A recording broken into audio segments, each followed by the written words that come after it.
Je veux juste lire un avis du Secours catholique sur la rédaction justement du texte.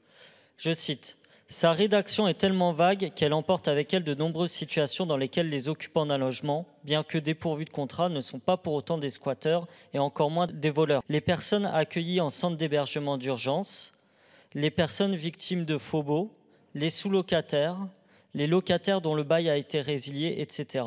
Autant de situations qui seront donc considérées comme du vol, liées notamment au fait que vous vouliez étendre le domicile à tout et n'importe quoi. » Moi, récemment, j'ai relu un livre qui m'est cher, ça s'appelle « La promesse de l'aube » de Romain Gary. Je ne sais pas si parmi vous, il y en a qui l'ont certainement lu. Il y a un passage où Romain Gary est jeune enfant avec sa mère et elle se retrouve en impayé de loyer. Elle se retrouve en impayé de loyer, menacée par le propriétaire de la mettre à la rue.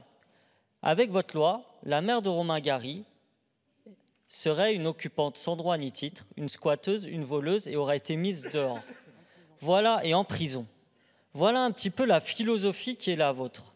Moi, je vous invite, monsieur le rapporteur, vraiment de manière constructive. Retirez votre loi, parlons du sujet sur lequel vous essayez d'instrumentaliser les choses, mais parlons avec des associations qui donnent des avis depuis le début et que vous n'avez pas auditionné. Le Secours catholique, l'UNICEF, la Défenseure des droits, Leilani Farah, qui a été rapporteuse spéciale au logement à l'ONU.